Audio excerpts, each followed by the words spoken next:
Okay, it's finally what I would call mid-game in Cold Victory. We've reached turn 10. I think I've eliminated one player, uh, being, who was it? Oh, Aquarian. And my sights are now on Hoodrick, who is Hyper Sloth. He's in the crosshairs now. But we're going to start here from turn 0. And this is one of the best spawns I have seen in a while. I can already see a ruin, and I have enough crops, probably enough crops to pop a giant. It might require a windmill, but yeah, I can get a giant fairly quickly out of that capital there.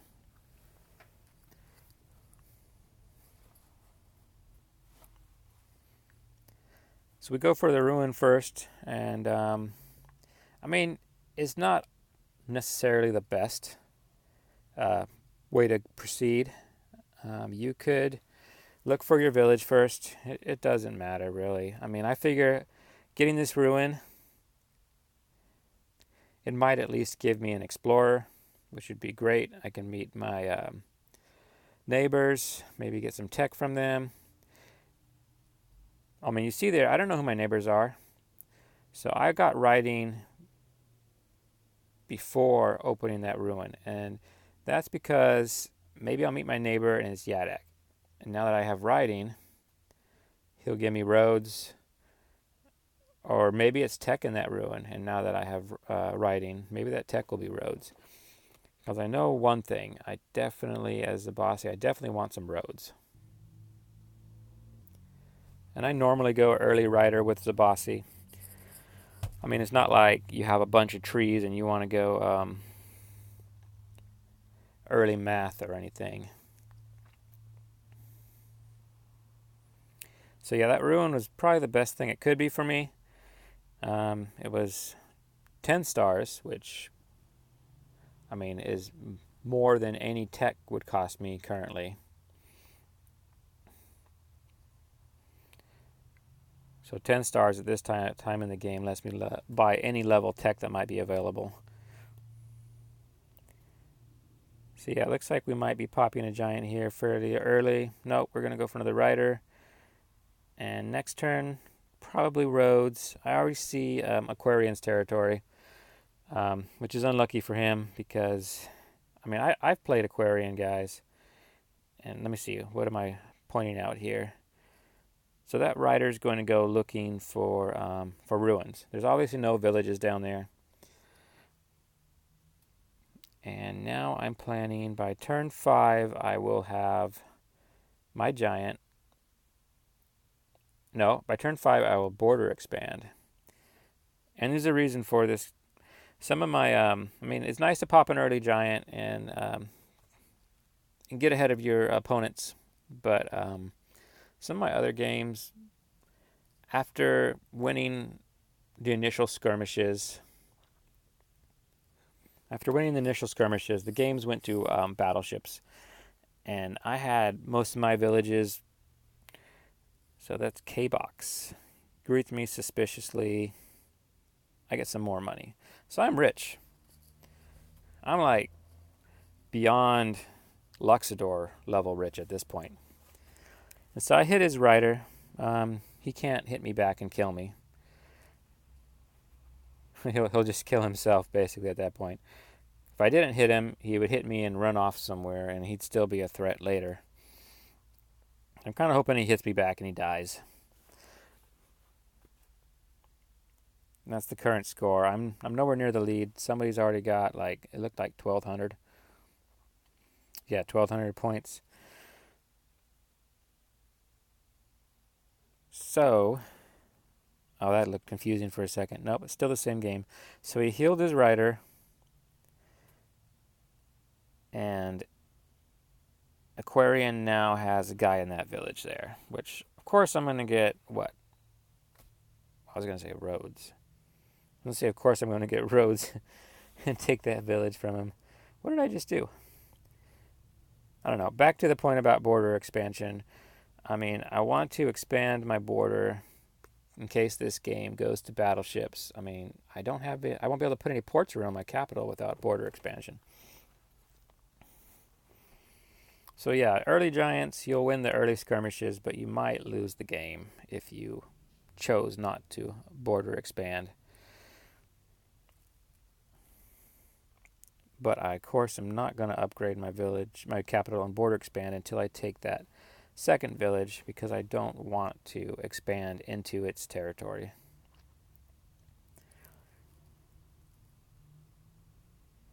So here we go. We're going to do some border expansion.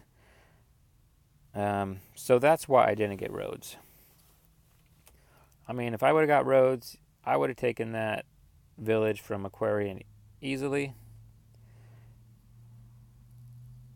But apparently I wanted to border expand. I don't know why. Maybe I should have went roads first. But this way, since I border expand already, I think I'm going to pop a giant in my capital earlier than if I would have taken that third village.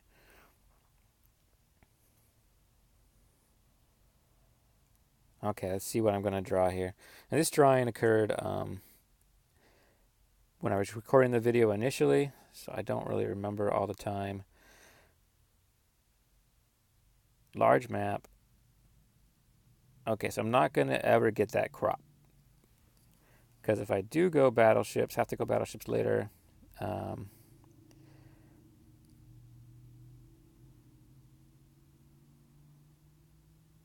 Water tribe. Large map, water tribe. Yeah.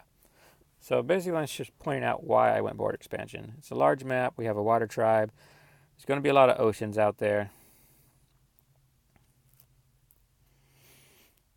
So I'm not going to get that crop because I want to put ports there, and I'm going to put a custom house there. So I'm just planning for the future. I could easily pop a giant and kill my neighbor right now. But doing that would be comparable to, say, winning a battle but losing the war. So yeah, I did hit his little fish warrior guy there. So he took the village. Unfortunately, he didn't upgrade it for me. Part of the reason I like to let my opponent initially take a village is I think maybe he'll upgrade it. And that'll save me money. Free upgrades. But yeah, I knew full well I would take the village next turn. And I saw, if you caught the replay, it went by pretty quickly. We saw where his rider retreated to. Okay, there we go. That ruin rider, I'll call him the ruin rider. He was just spawned or created only to look for ruins. He found one. So he wasn't a total waste. But yeah, so I'm blocking his rider, so I don't think he'll be able to kill my warrior that's in his village anymore. Now that I got that block up. That rider block. And if he hits my rider, I'm pretty sure his would be dead with 6 health. I could be wrong, because riders have bad defense value. With 6 health, if a rider hits a warrior, he'd be dead. I'm not sure about rider on rider, though. Rider on rider violence is definitely going to be different.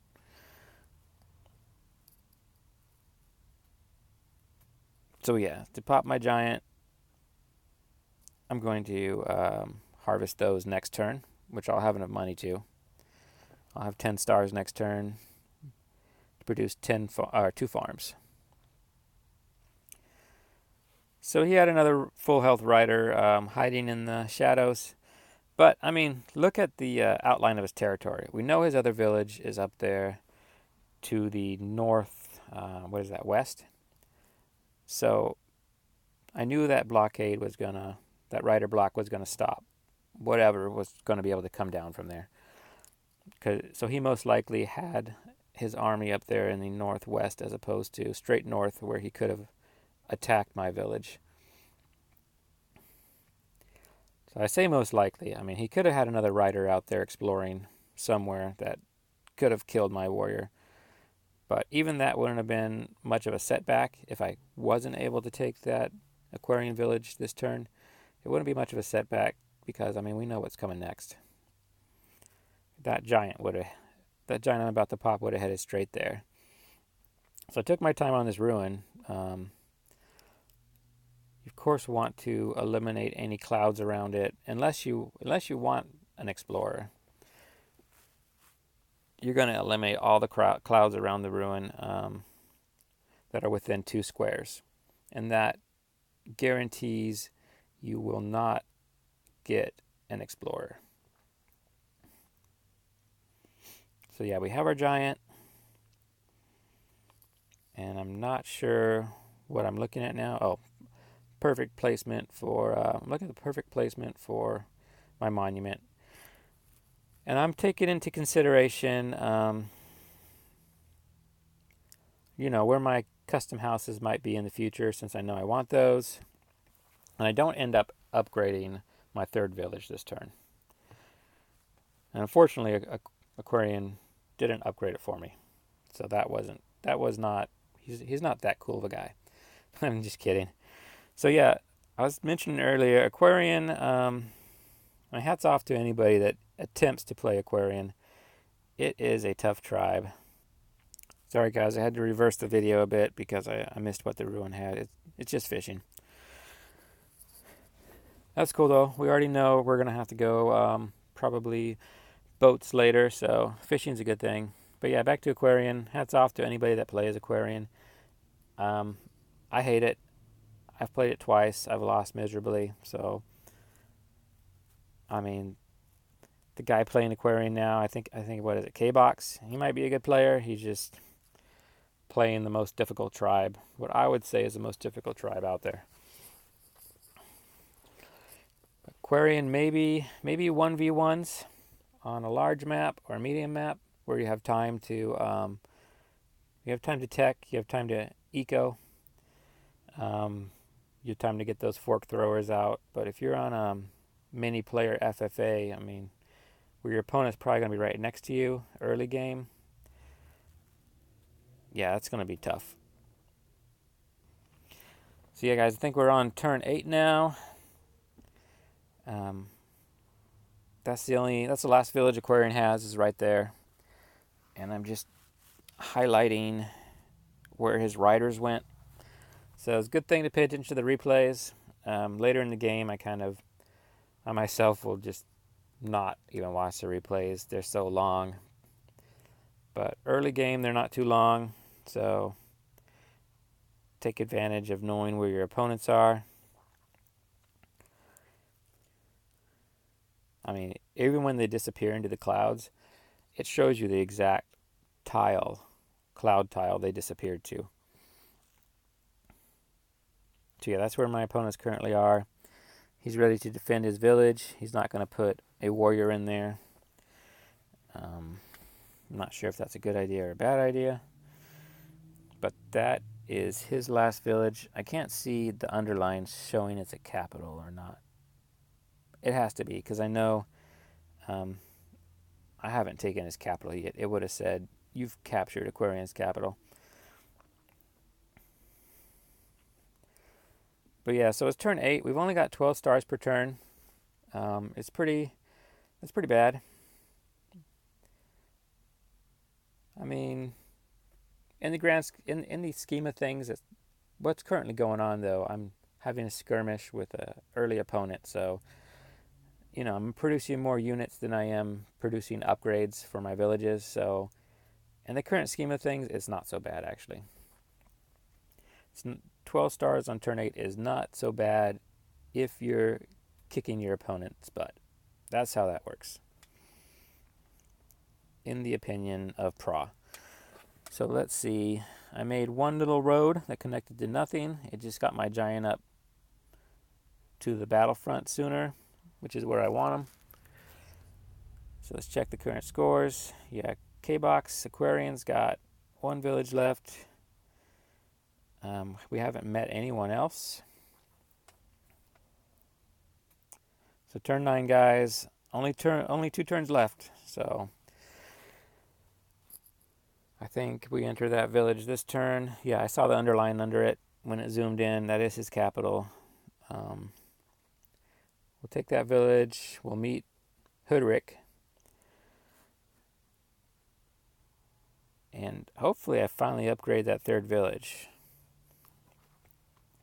I know, yeah, I'm like, what's up there? So I'm going to get some units up there, try to explore some. I think that's what that question mark meant. So I don't have organization. I can't even eat that little fruit there, which would be the least expensive way to upgrade that third village. So we'll get our 10 health warrior in there, and then we're going to move up. It's very important the order in which you move your units. Now that I moved that 10 health warrior in there, I can move my rider even farther. Meet Hoodrick. So I had to rewind that again. So he doesn't laugh at me, at least. He just greets me suspiciously. So this Hyper Sloth, he gives me climbing, which I need. Thank you for that.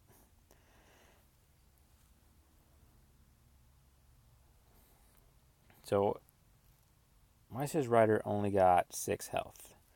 I didn't even pay attention to that last time. So I doubt Aquarian was fighting with Hoodrick, but we can see Barter's forest up there in the north.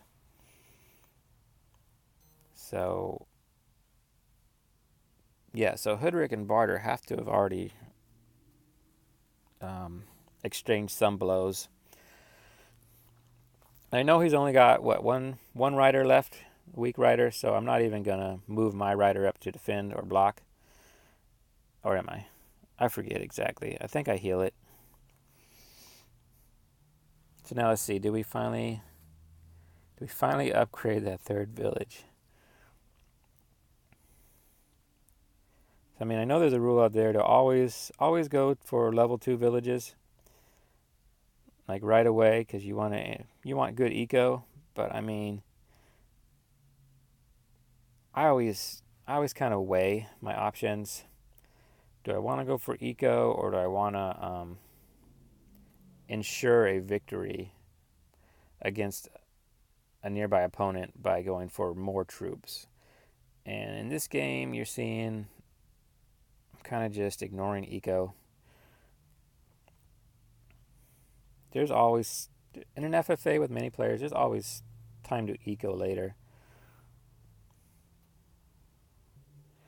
Okay, guys, so yeah, I said there's always time to turn to eco later, but generally around turn 10 is the what I consider the mid game, where you want to have at least 20 star income. So yeah, that was his lone warrior escape back there, and we know this is his capital. Based on his score, he's got nothing else. So as soon as we capture his capital, his warrior is going to vanish. His little rider is going to vanish into thin air. Luckily, Hoodrick gave me climbing, and I didn't want to go near those mountains before because it looked like there might be just water over there.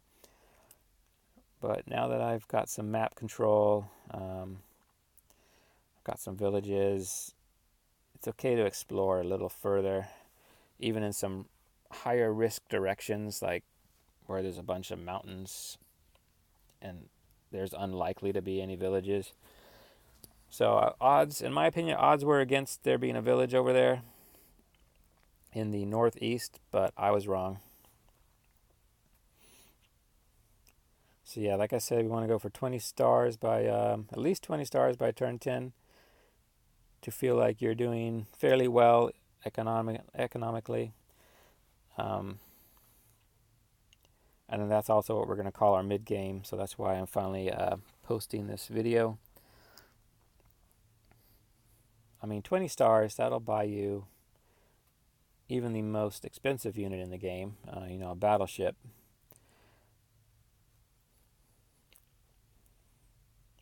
So we're going to move all of our troops up. Even our rider here, I think he's only got... No, we didn't move him up. Okay, well, we healed him again. So really, I could have moved him up and blocked before. And if he wasn't killed, I still could have I still could have healed him fully because he had 6 health. I still could have healed him fully in 1 turn, as opposed to taking 2 turns to heal that rider. So yeah, I don't pop a giant here in this second village, but I do get population growth, and that's able to get me to my 20-star goal. And if I didn't reach 20 stars by turn 10, I wouldn't be sad. I mean, this is still what I consider a very good game. We're in the lead. We've killed an opponent. Rest in peace, K-Box. I'm sure you did your best for that tribe. We'll have to play again some other time. And now my sights are set on Hyper Sloth. So I'm happy because I have another opponent to kill.